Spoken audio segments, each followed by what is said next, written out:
This is Daniel, your Game Master and Master of Ceremony. This is Tori, and I play Dooley. This is Sorcerer, and I play Ty.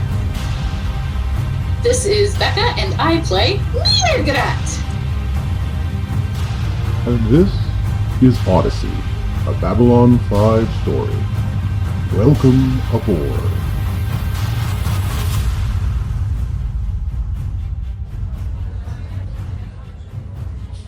The Log of Percival Starlight. There are few places in the world with a sense of moral decay that can be scented. Some may talk of strange temples to forbidden gods or crime dens nestled in the seediest alleyways of unmarked streets somewhere in less than reputable cities. But in such a place, in a far-off land, at a tavern called Shokar's New and Improved Kill, the smell of overpriced drinks, undercooked meats, cheap people, and obscene stagecraft wafted over me like the scent of home. This is where I found a strange man, with a gold coat, a heavy drinking problem, and hair like a massive crest of black sun. Oh, that would be me, right?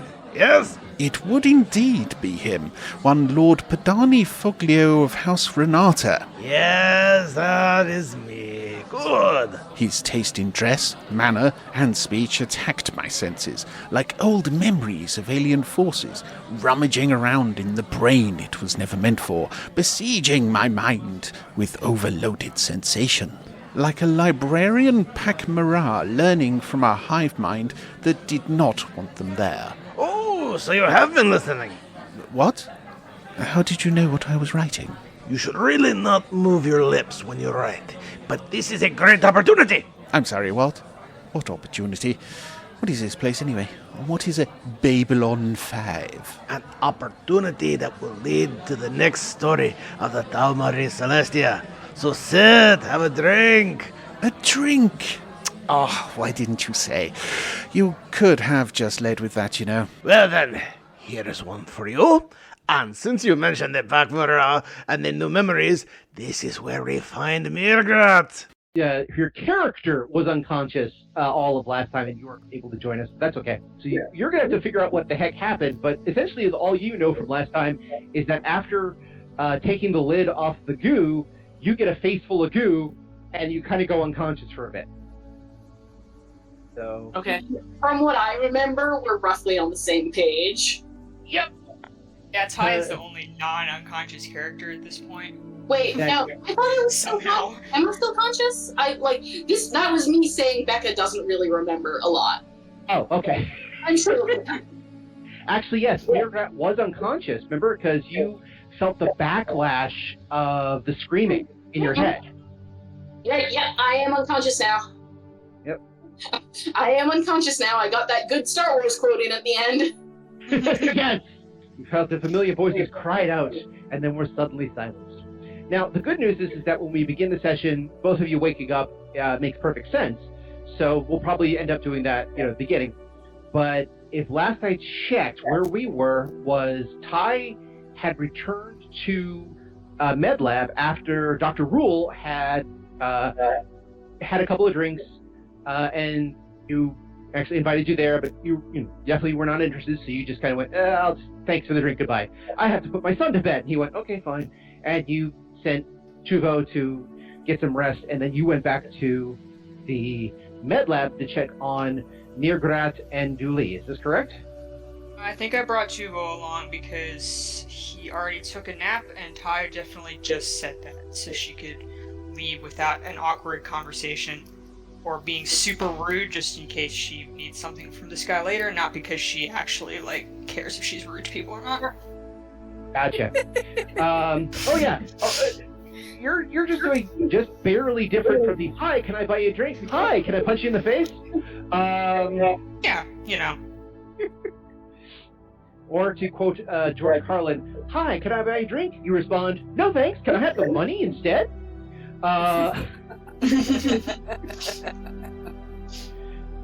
so everybody's in Med Lab. And here is where we begin our story, or at least what Padini Foglio will be telling everybody is his story. So let's start with Dooley. Now, you spent most of it unconscious because you had blue stuff slapped in your face. The blue stuff is no longer in your face, and you wouldn't have a lot of dreams in this situation. Being Narn and being very non-telepathic, it's mostly just usual unconsciousness and normal dreams rather than, big things. The only times you'd be affected by the big things if you were interacting with somebody with massive telepathy like a Vorlon or a Shadow or something else like that. Yeah. Very high levels of telepathy. There's going to be a lot of improv in this episode, I can already tell. So for you, waking up in Med Lab, oddly clean. I mean, like somebody had done, not just wash your face, but everything from the torso up had been sanitized. Okay. It's a little unusual, but not the weirdest thing you've woke up to. Are you implying that Dooley doesn't shower? Oh, no, I'm not implying that at all. It's just more of the... Okay, everyone here has been to the dentist, right? Yes. Mm-hmm. Okay. We're Now, all you don't... Sorry, what was that? We're all humans with teeth. Exactly. Absolutely, positively, we are all humans with teeth. Yes, absolutely. No one on the internet knows you're an alien from beyond the stars. But basically, with that feeling you get when you've had a deep cleaning from the dentist, where again your teeth just feel shiny and new and just sort of, very, very, very, very, very clean, which is 10 times more than even after you brush, floss, and do the mouthwash stuff. Now imagine that on your face. So, chemical peel. Cold. Sorry, what did you say, Becca? I heard Tori. What did you say, Becca? Something sounds awful.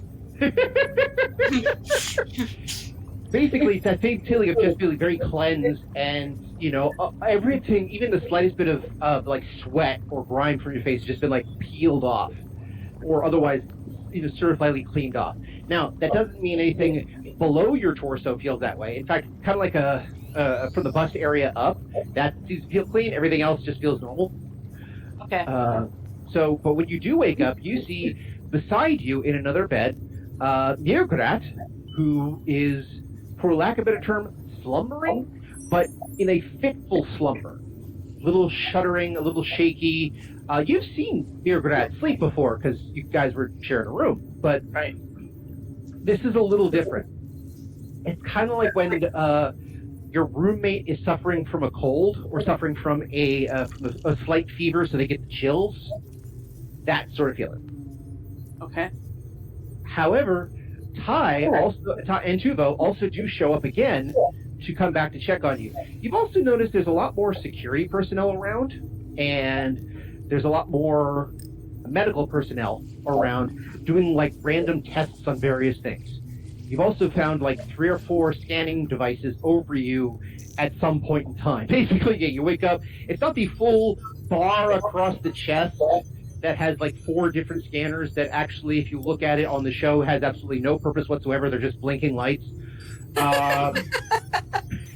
It looks cool though. It looks great. Especially the one that's the 6 blocks of clear plastic that get the light underneath them in sequential order. It looks lovely. No purpose. It looks lovely. Sequences. It's like that. Also, that famous '70s sci-fi thing where they put 3 tubes together in a single tube, and they light the 3 tubes in different orders, so it looks like it's rotating back and forth. And there's even a scene in Airplane 2 where they go, so what have you discovered? Well, we discovered there's these lights that just kind of rotate back in different forms. We have absolutely no idea why. Keep on. Yeah, so you don't have the full belt across the chest. You do have a number of kind of scanners around you, most like the wand scanners that have been mounted in certain ways, and you got a couple of readouts near you from screens. mrr'r'grat is the same way, except again not fully slapped down or taped down or anything like that. Just a number of scanners around, mostly around the head. So yes, this is what you wake up to. mrr'grr'rat, we're going to get to you, because you also had a bit of a trauma, but we'll get to that in a second. Ty, you're there with Tuvo, and again, you're seeing Dooley rise and awaken. And it's not quite a full, nightmare sit up, it's more just the, rouse and, okay, where am I? Okay, that was good. How did I get here? Okay, slowly sitting up. Hey, you have a nice nap? What happened? The blue goo came out of the jar and you passed out. Okay. It's kind of a long story, but in essence, I was exactly right. The blue goo and had some things inside it that were larvae or something of the weird aliens that I told you about last week, or earlier this week, however long it's been. It feels like it's been forever, but maybe it was only yesterday. I take it the fact that I'm not in isolation means none of those larvae made it inside me. Well, I hope not, but I am Technically not an expert. Yeah. You are and are not. We'll find out pretty soon if they did, I suppose. I guess that's a good thing or a bad thing, however you want to look at it. Alright, Also, mrr'grr'rat fainted, I'm not really sure why. And then we killed all the bugs. I told them to kill all the bugs. that's probably a good plan. Yep, I sure was not right about all of this the entire time. So, while you're all, looking over this, by the way, Dooley, do you have any other questions, just in case? No, but I am going to get up from the bed. I'm sure they'll set off all sorts of alarms and everything from the monitoring things, but... When you get up from the bed, and, again, you're not in ISOLab, so that, again, Ty can come visit you as well as Tuvo.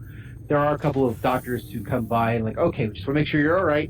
They do the standard, put a light in your eye, make you check for dilation, check for everything else. I said, okay, we just want to make sure you're right. And mostly not Dr. Rule, who's the main doctor. These are a couple of, I guess they'd be more classified as nurses, but they might be doctors. Again, I don't know how I ship the medical staff on board a luxury vessel tends to go, so I'm just going to run with it. A bunch of NPs. Or PAs. Sorry, what was that? NPs or PAs. Okay. Well, they're all NPCs, so whatever. Yeah, we don't care about them. They're checking you over, make sure you're okay. And they do mention that, yes, for a Narn, you should be okay, that, again, you're in the standard limits, that, again, not even your brain scan seems to cause any major issues that they're aware of. But they do say, look, if anything does happen, please let us know, kind of immediately. Like, immediately. Did I mention immediately? So they just want to make sure you're okay. But like I said, according to most of the instruments they have, they said you are.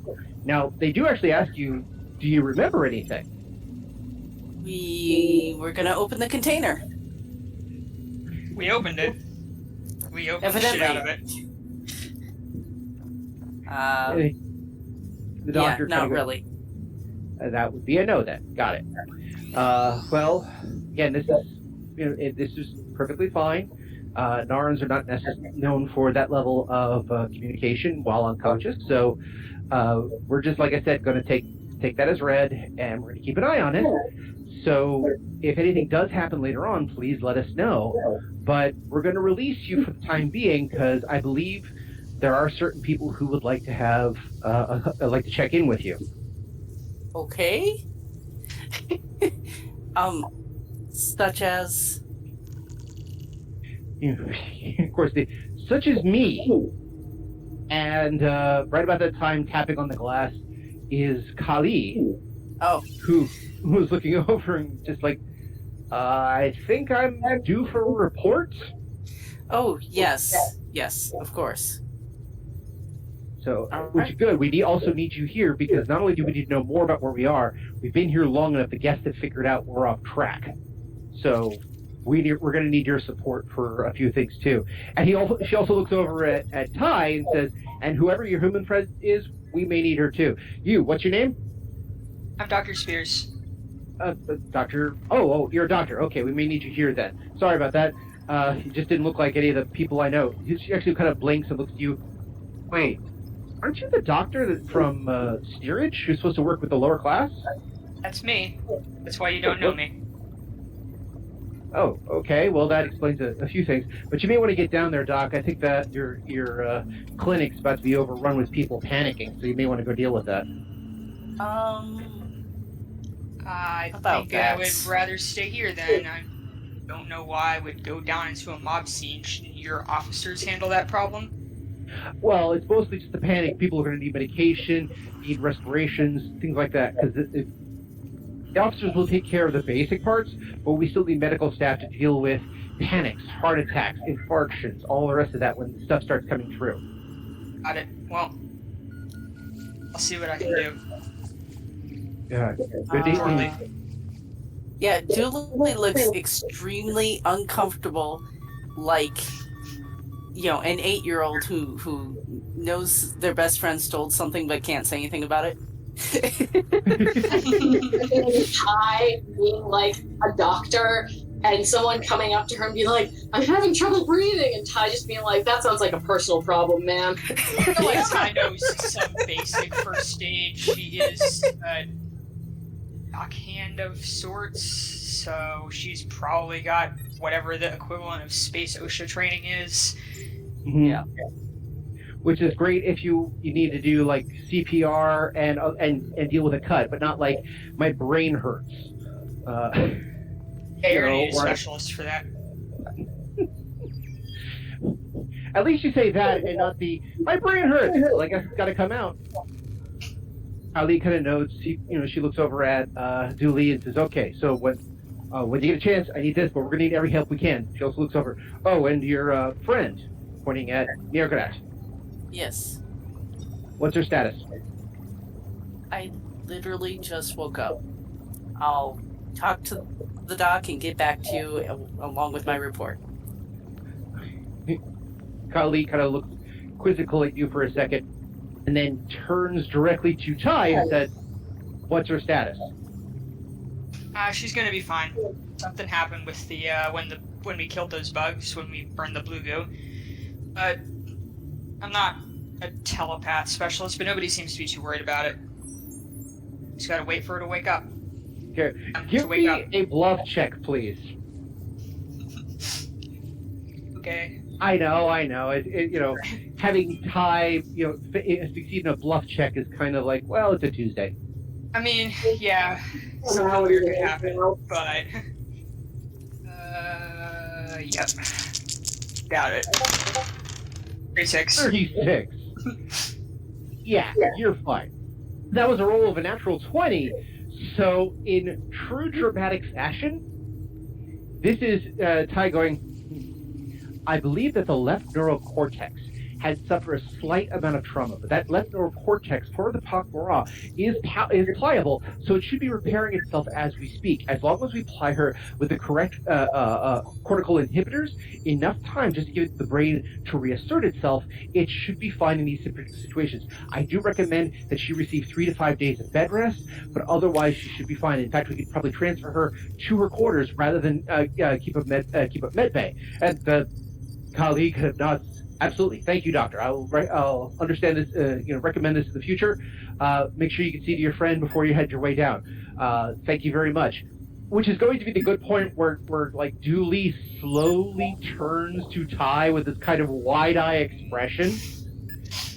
Yep. And then when you find out later that Ty was literally reciting things from an old soap opera.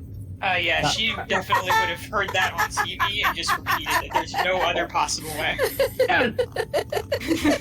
I love this part of the thing. I was gonna say, she would have been like, yeah, I saw it on TV. That's funny. That is funny. So, because, like I said, with a 20, that's impressive. So it's not just the, no, she's fine. It's the, you sell it. Yeah, so Kali can acknowledge this. All right, good. So, Doctor, we need your back in system. Lieutenant, we're going to need you as back as soon as possible. And when your friend is up and running, we're going to need that the assistance there too. In the meantime, I've got something to do. There's a little bit of a chirp at her wrist. She hits her comm unit saying, "Go, Kali, go." Comm unit basically responds back, "Sir, well, there's an issue over at the docking bay. Please, we need your assistance immediately." What is it? Well, it seems to be something going on with the shuttle. We need your assistance immediately. She kind of nods. Okay, fine. She then points at both of you. Is like, "Do what you got to do. Do what you got to do. Gotta go. Bye." And she actually does for Dooley. Actually does the standard Narn salute, which is the arms crossing over the chest, thumping for a second, bowing, and then off she goes. Has she ever saluted me before? No. She's not my boss. Huh. Anyways, so once she's gone, I turn and look at Ty and say, "Who are you?" Listen, spent a lot of time in the space lanes, and Union rules only let me work, like physically work, for 4 hours straight at a time for safety reasons. I've seen a lot of TV shows. You ever seen a Brikari medical documentary? It's something. No. Ever seen an No, I Narn can't. medical documentary? Whew. Okay. Narn medical documentaries are a problem, because considering the Narns were captured by the Dilgar 15 years ago and used in experimentation, they're a little touchy about that. The Brikari are a little touchy as well, but not as much. Yep. Something. All right. What do we know about mrr'grr'rat? I mean, I wasn't really lying. I think she's probably going to be fine. Nobody seems to be really worried about her, so maybe they don't know what's going on, or maybe she's just going to wake up sooner or later. And we just gotta wait. Okay. I, kind of shrug, the I don't fucking know, type shrug. This doctor, there was a doctor, last time Human? I was here. Yeah, he's off Dr. duty. Rule. Yeah. He's drunk. Yeah. What? Off duty and also drunk. Okay. Does he have a replacement? There can't be just one doctor on this level. Yeah, I'm sure someone's Oh, on no, duty. there's... Yeah. Yeah, exactly. There's someone on duty, but the doctors have to rest occasionally. Well, so, yeah, so I'm going that's to go up to the nearest person. They'll wear, medical uniform things. I'm going to go up to the nearest person and say, what's happening with mrr'grr'rat? Okay. Well, one of the professionals who checked you out when you flagged them down, and she's like, "Well, yes, I can help you." And we asked, "What's going on with mrr'grr'rat?" They said, "Well, from what our registry, her insert telepathic cortisone hormone chemical insert name here because I don't know the technobabble, but basically, yes, she has elevated neurosynaptic chemicals that are associated with telepathy, but this also has certain chemical in this bloodstream which reacts to either trauma or a fear reaction. So they're keeping an eye on her just to make. Sorry, I say her all the time. I apologize. They're keeping an eye on mrr'grr'rat to make sure they are okay, but they think whatever happened to mrr'grr'rat was on a telepathic level. All right, so I let them know I'm leaving. Contact me the moment they wake up. I don't let them know I'm leaving, but I am. Yeah. And I'll head off to wherever the captain was. I forget where she was. Docks? Oh, the Kali mentioned that she was going off to the shuttle bay. Shuttle bay. The captain's really going to be on the bridge. Oh, I guess. I'm gonna go along because I'm not going back to steerage to pretend to be a doctor unless someone literally forces me. Fair enough. I think that's for I don't everyone. think go to steer either. Yeah, Because safer for one, everyone. it's kind of pointless, and two, it doesn't sound very interesting. Fair enough. I still like the whole... I'm sorry, I left that. We need you to help people. A, can't. B, boring. Move on. Chloe is not my boss, so I really don't have to do anything she says, and I'm just not going to. Why would I? Okay. Are you bringing Tuvo with you, or are you leaving Tuvo to look after mrr'grr'rat? I'm I'm gonna bring him with me because he's 10. What is he gonna do? Be my That a bunch of intern? doctors have not already done? Okay. Except sit around and be annoying when he gets bored, because that's what 10-year-olds do when they get bored. That. Even, like, really Okay. good 10-year-olds, like Tuvo apparently is. I'd like to say that I thoroughly agree with you, but I taught high school level, so I know they're annoying, but No, I'll work with that. Chancellor, I can verify this claim. Mm-hmm. What'd you say, Becca? I worked as a camp counselor. I can verify this claim. Okay, there you go. Absolutely scientifically reproduced. 10-year-olds are annoying. 10-year-old boy. Anyway, I he think can go also meet the captain. Why not? Okay. Could go wrong. Famous last words. He can get, like, some little airplane captain wings. And Yeah, So, see the bridge. It'll be fun for him. Hi, eventually we're gonna have to let people know that you're not you. I mean, if the cops around here would do their damn jobs, then maybe I could fix that problem before anybody figures it out. Well, by the same token, the reason they're not, quote unquote, as you say, doing their jobs, it's a big ship and people are starting to panic because they should have left by now for something, and they haven't. No sympathy. They always seem to be around when I don't want them to, but when I need something from them, God forbid. I was about to say, are you sure you're a truck driver and not, working for gang lords at this point? Same. This is Brikiri space, or it was in Brikiri space. Fair These enough. things are not mutually exclusive. So, basically, when you guys head off to your, to see the captain, I'm going to start with mrr'grr'rat while that happens. So, mrr'grr'rat, you suffered something of a heavy blow. Again, as you said, it's the Star Wars line. It's as if a million voices suddenly cried out and were suddenly silenced. Or if you're a big believer in your hardware wars, Obi-Wan, what's wrong? Was it the feeling like a million voices suddenly crying out and it suddenly goes silent? No, it's just a headache. But, so yes, you've had a bit of a trauma as the bugs there all projected the feeling of being incinerated back at whoever would listen, and you were the closest. So that kind of threw you into shock. Yeah, I mean, me, Becca, doesn't like being yelled at. So, like, I'm trying to imagine being screamed at telepathically by, like, millions of voices, and it does sound real awful. I'm not happy being screamed at myself. Anxiety is a fun thing, but yeah, exactly. It's that whole, you can understand if one person does it. You can do it, understand if 10 people do it. A million people, and your brain's like, does not compute, I'm just going to shut down, I'm done. Yeah, hard reset on that one, thanks.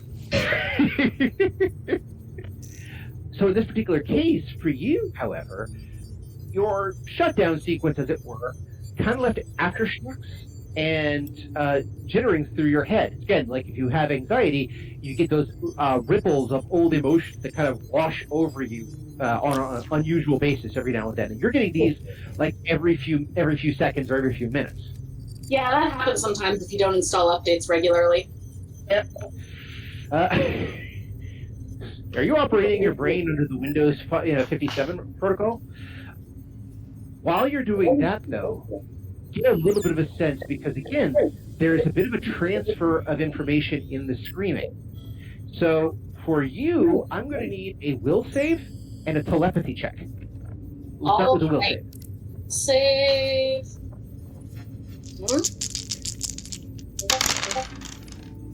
Not great. Okay, 11. Not great. So let's get the telepathy check. Much better. 21. Okay, so in this particular case, you are getting information. The information hurts, and hurts a lot. So you can't hold on to a lot of it. So you're not getting like the great secrets and anything else like that. But you get the equivalent of ancestral memory being transmitted into your brain at high speed. Some of this you'll know now. Some of what you hope you'll know later. because again, things get embedded. It hurts to dig out. It's kind of like dealing with repressed memories. It's not going to be happy when they come out, but at the same time, you're getting little bits and pieces of information. I'm gonna start building nests and shit, aren't I? Sorry, what was that? I'm gonna get like a weird urge to start building nests and shit, aren't I? I don't know how pak'ma'ra sleep, but again... Just in piles. Just in what? Just in piles? Like, of each other, or their own clothing, or whatever. I used to work in Renaissance festivals. I understand the puppy pile, so yeah, I get you. Those are comfy, too. So, yes, but you're getting some of the information. It's not, again, connected all the way. You're getting little bits and pieces here and there. But you're not necessarily getting that urge to nest. You're getting little images, and as far as you can tell, there is a bit of a story. Now, here's where the trade-off is, and I'm actually going to let you choose. This is dangerous. Yes, it is. Because, again, the story, because it was transmitted in pain, is basically causing you pain the more you look at it. Because, again, the associations, the neural synaptics, and the high speed is actually causing damage. So, I will say this, and I'm going to give you this choice. I will tell you 2 minutes of the story. Actually, I'll do it. 1 minute of the story. But for every minute that you watch, you take 1d4 damage. Okay, so my first question is, do I currently have any damage on me from the bit where they were screaming in my brain and I passed out? I didn't roll any, so I'm going to assume for the minute that you didn't, but you basically went into essentially shock. So it might be mental damage, but this is, and again, I know with telepathy you basically use up hit points to push yourself. So basically that's what this is in the same way. Okay, so I have a vitality of 29/16 wounds. I don't know how this... So I'm assuming I can take wounds until I pass out, and then after that, it hits my vitality until I'm dead. Is that how this works? I think... Wait. Wounds and vitality? You don't have hit points? Well, the hit points is divided into vitality and wounds. Oh, no, I think it's vitality is my total number of hit points. Wounds is the number of hit points that it has been used. Yeah, I think so, because my sheet doesn't have the vitality or wounds, it just has maximum hit points, current hit points, and current non-lethal damage. Okay, yeah. So I have 29 hit points. Let's start rolling 1d4. I want to get as much of this... I feel it is what mrr'grr'rat would do, is get as much of this story until they pass out again. Okay. So I'll start rolling d4s, and let's see how this goes. Go ahead and roll that d4, and let me get the timer. Wait, do I pass out? Do I pass out when I hit 0, or...? Oh, no. Oh, no. I pass out before then. At what point do I pass out? Well, we'll just have to find out, won't we? Because you're already passed out. Oh. Okay. So, that's a 1. That's good. Okay, so far you take 1 point of damage. So, timer is for 1 minute. And... All right. It'd be easier if I roll until we hit damage, and then that's the number of minutes that you have that I get the story of. Sorry, what was that? I figured it would be easier for recording purposes if I roll until I hit the point where I've taken enough damage that I can't keep doing this, and then you can do the story, because that way you don't have to be doing the timer the entire time and what have you. But the reason I do the timer is now you have to watch your hit points drain and drain and drain while you're getting the story, and you have to decide for yourself at what point is the knowledge worth the potential risk to your character. I mean, I in character, mrr'grr'rat's all in. They're going to try to get as much knowledge as possible. Okay. So, all right. Sorry, what? Have you met them? True, that is true, but that's going to be part of the difference. They're going to be all in, but at what point do you feel that it's too much? Is there a chance you may not be around to convey such information? Good point. Okay, yeah. All right. So, and you did 2 rolls, so I'll give you 2 minutes. So that's 3 hit points you're going to be taking already. All right? You got lucky with 2 low ones. So, let's begin. So some of the images you get is the fact the bugs themselves, at least as the racial memory goes through, it gives you an idea of this lush, very lush, primordial forest. Again, the bugs were everywhere. Not just one type of bug, bunches of bugs. Some of them predatory, some of them prey. Plants that were predatory, plants that would prey. Basically, you're talking very much like Pangaea level of primordialism, where you don't have a lot of animals or complicated life forms. Everything seems to be the bugs. So, which is fine, except the part where the bugs encounter something strange. They encounter initially a comet that comes down, 1 minute down. Oh, sorry. They basically encountered a comet which came down. And none of them knew what it was other than the question with bugs, which is, can it eat me, can I eat it, or everything else?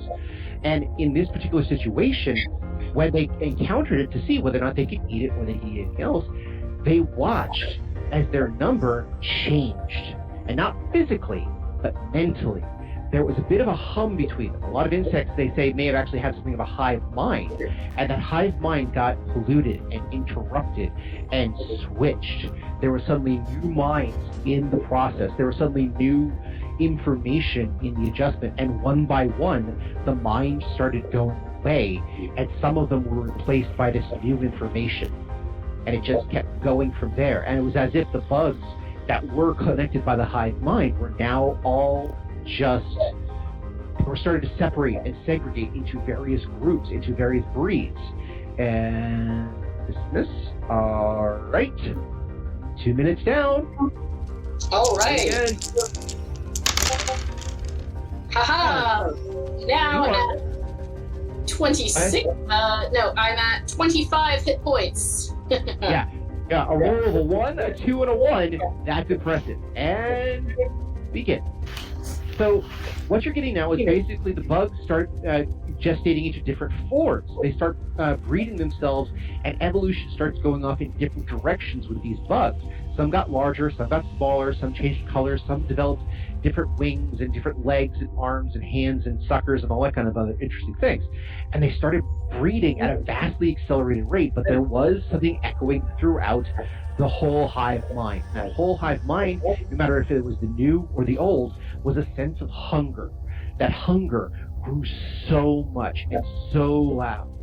And that hunger started to be focusing on the comet that landed.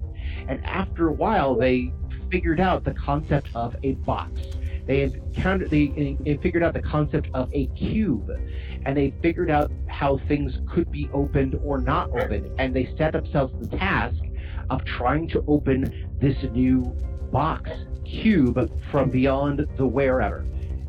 And go for it.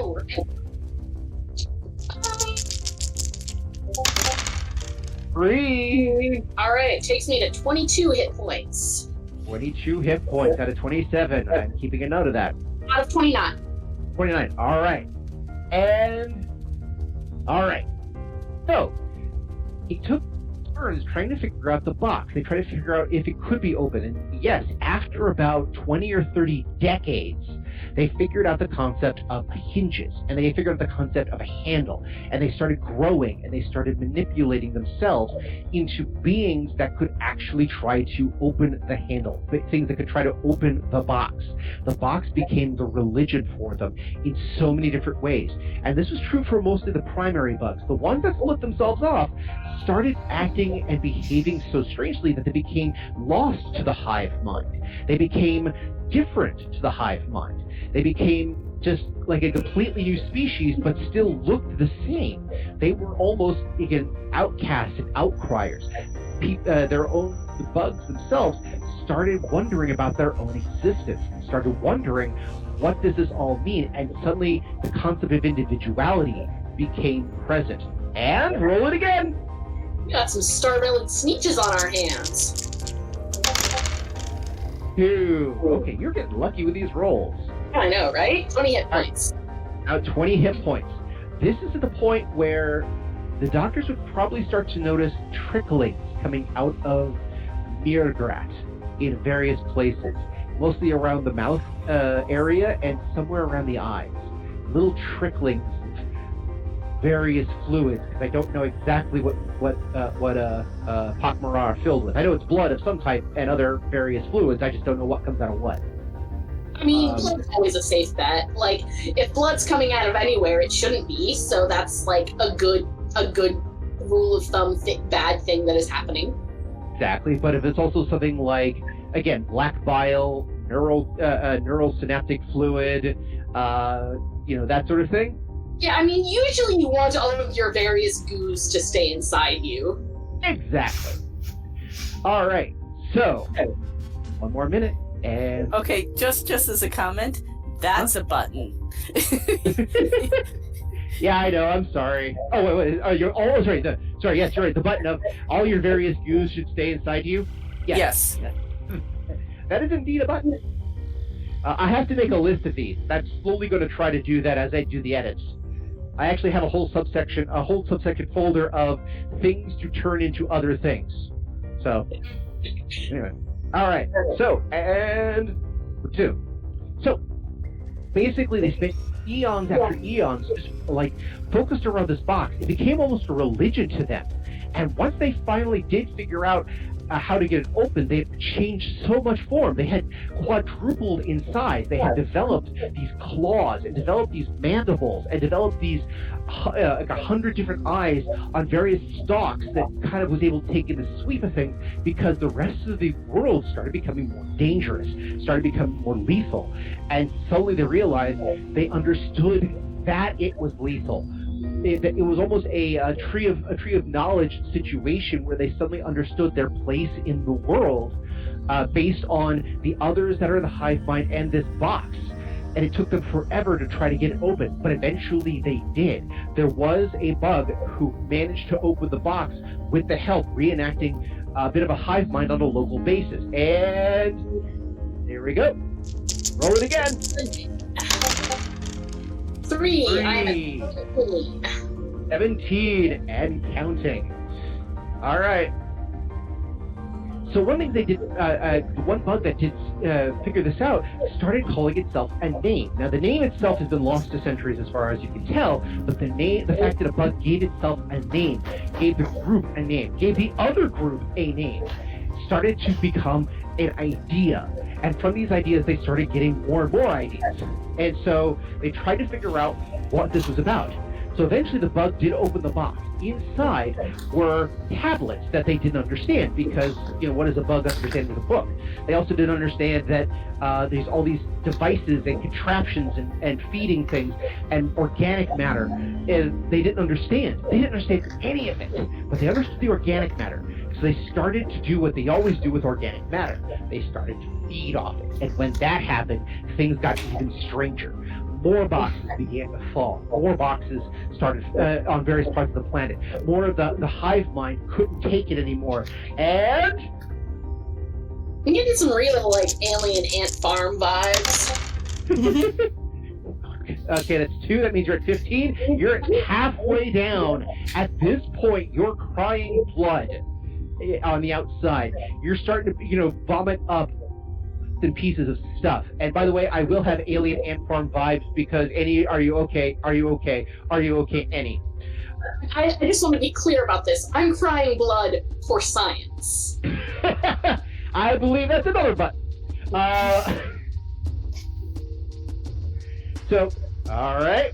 And there you go. All right. So, eventually they started feeding, and when they feeding, boxes started coming down. When they started coming down, they noticed other beings in their hive mind started becoming more and more alienated. Well, there was a queen who figured out what this was about, and the queen called itself something else. The queen called it a yith. And when that happened, they realized that they were more than just bugs. They had evolved to a sentient life form that was being invaded.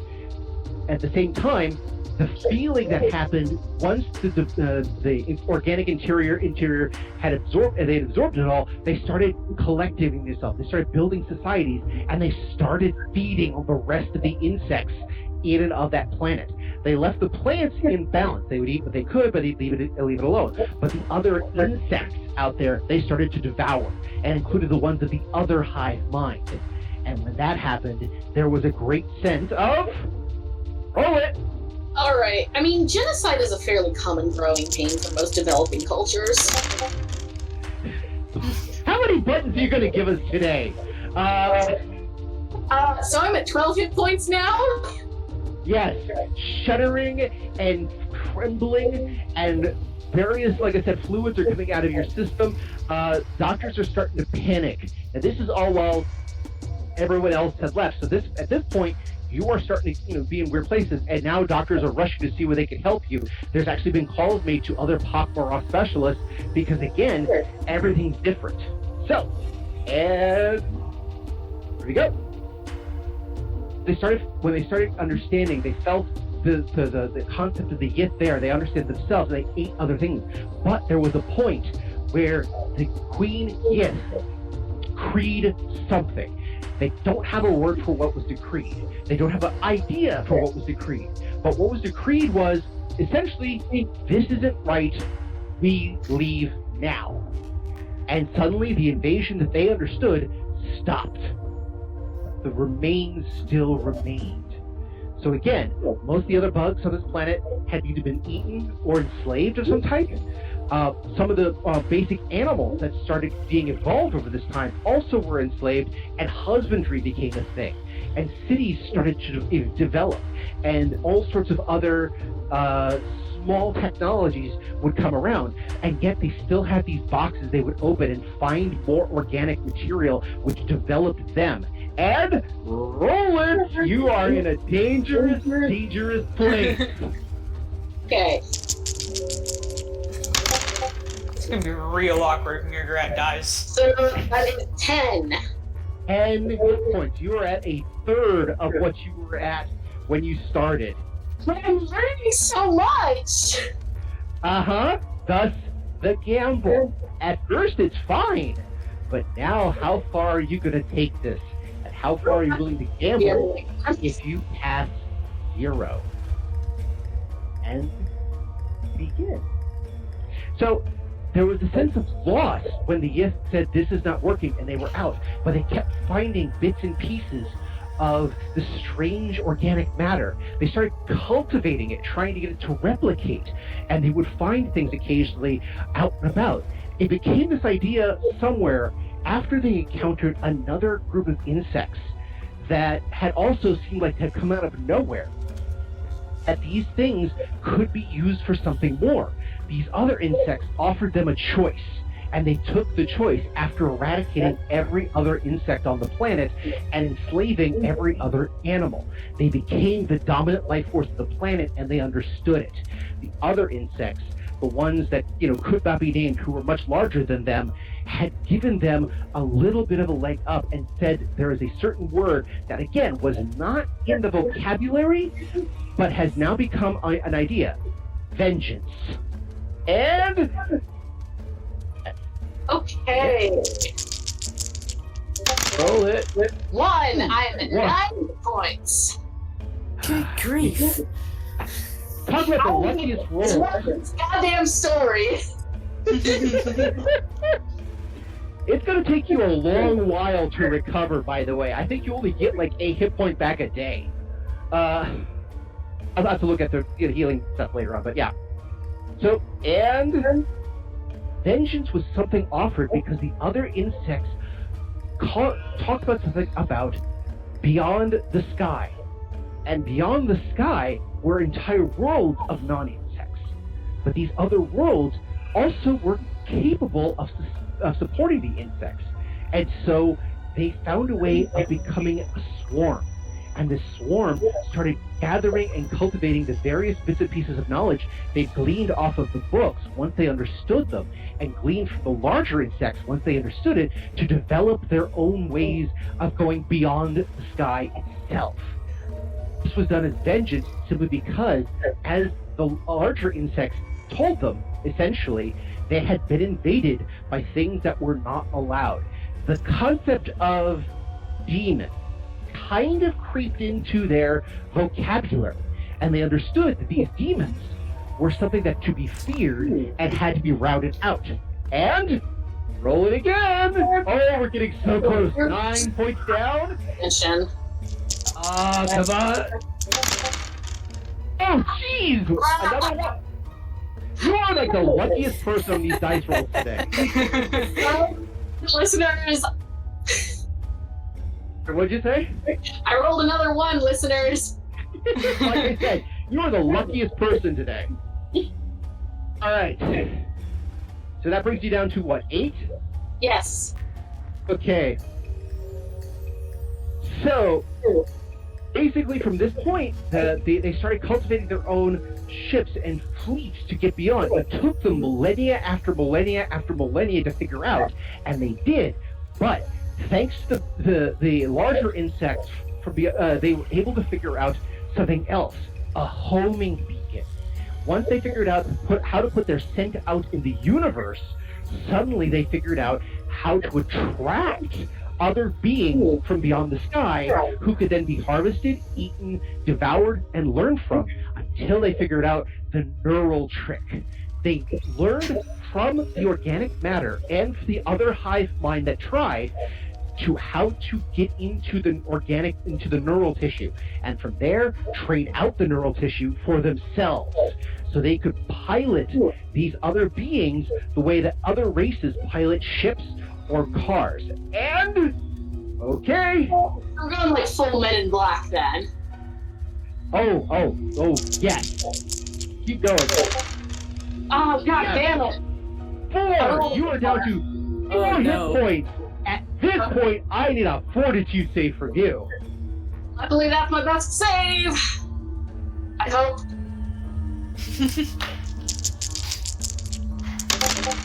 26 natural 20, baby!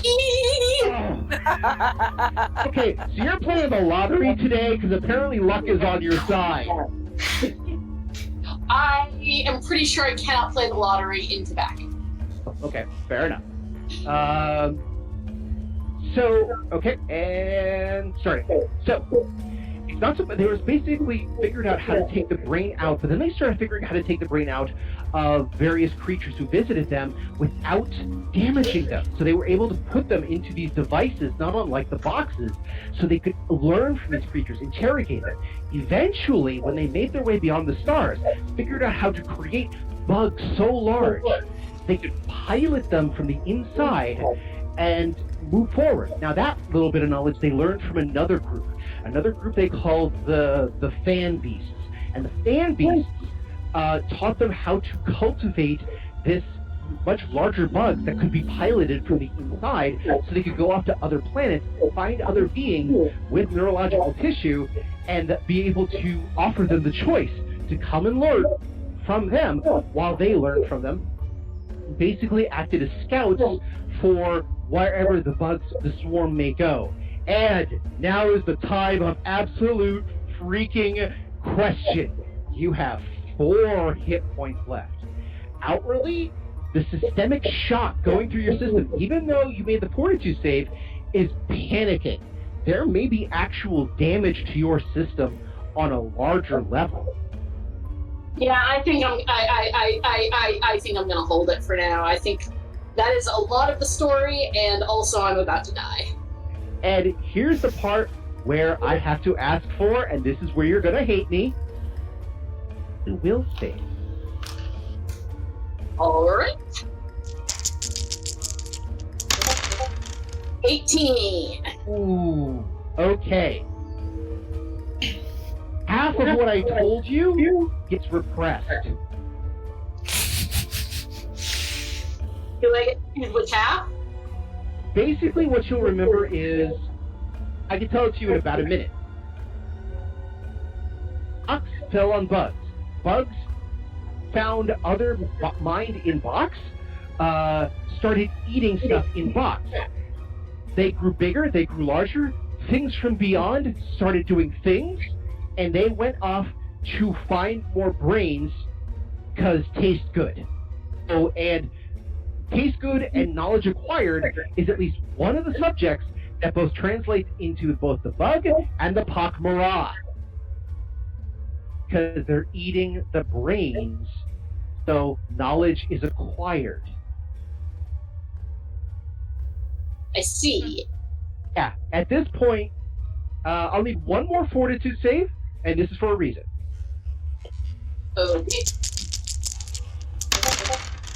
21. Okay, so this is the fortitude save. Basically, right about the time that you started repressing it, and don't think of it as like this is too much. I can't think of it anymore. Think of it like when you have a very vivid dream, and when you wake up, you remembered some of the dream, and you remember bits and pieces of other parts of the dream, but you can't remember the whole anymore. That's what you're dealing with right now. Again, you've got a lot of the story, about half of it. Which again, if you want to, from this point forward, if you want to access more of that story, you're going to have to make a will save. And the will save will have to beat a 20. If you do, you can access it. If you can't, it gets worse. Beat the 20? In other words, a will save of will DC of 20. Okay. All right. But the fortitude save you made, you survived everything else, but you basically bolted upright, screaming. Which also, when you've been covered in so much goo that is inside your body coming out of the body, you don't scream, you spray. And Gross. you've probably made this interesting Jackson Pollock painting on the far wall. Yeah, I mean, mrrr'grr'rat's going full Kandinsky at this point, but they haven't had a wake up like that since they pledged to a frat.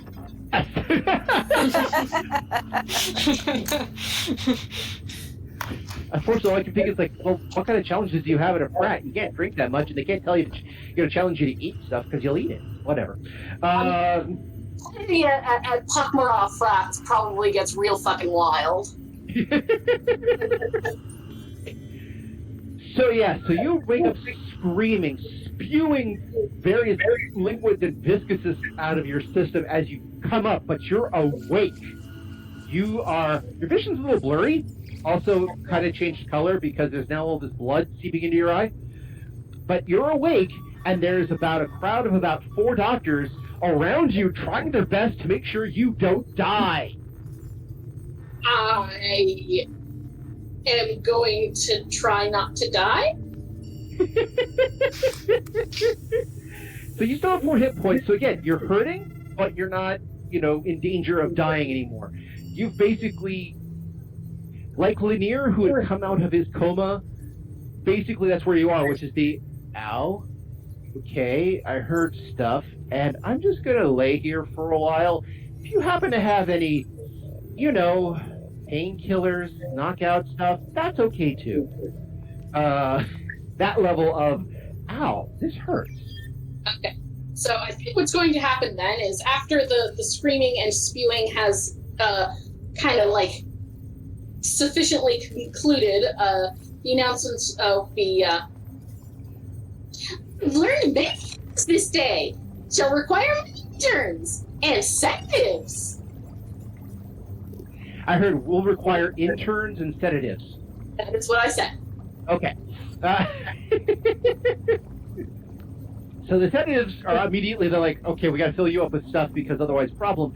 Interns, they're like medical interns? That's weird. But they kind of say, look, we'll get you what you need. Just lie down. Heard that old phrase, a sucking chest wound is nature's way of telling you to slow down? Yeah, that's what they're telling you this. Yeah, I mean, mrr'grr'rat's not stupid. They know that many of their inside goos are now outside, and like that's bad. You'll notice that they didn't try to like stand up or go get their interns themselves. That is true. That is true. So like they might not technically be a doctor, but they didn't get like 1 million ranks in medicine for nothing. Like, they're not stupid. Usually. Most of the time. But you do take risks, as we've just seen.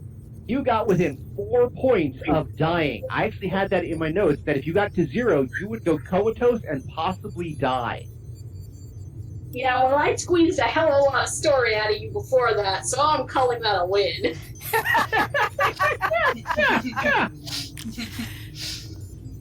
So, while mrr'grr'rat is trying to scrawl and trying to remember, but also trying to figure out where their blood is,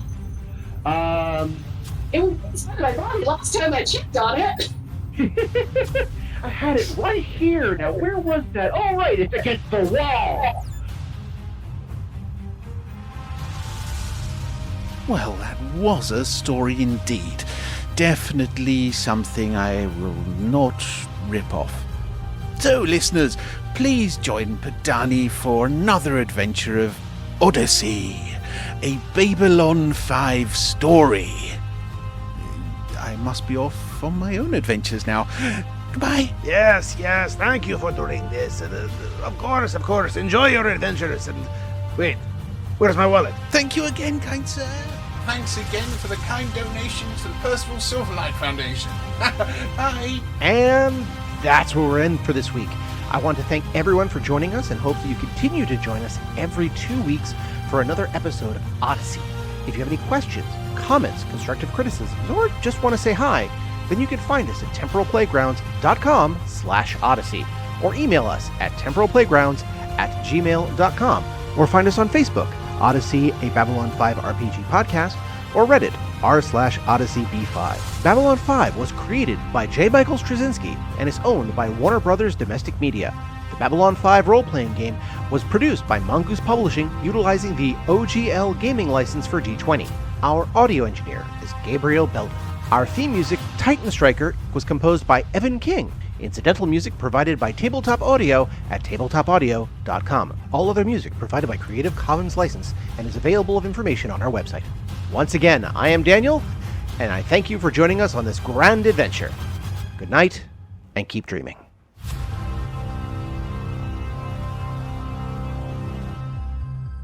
I'd like to thank John from the Trolls of the 2-Ton Bridges podcast.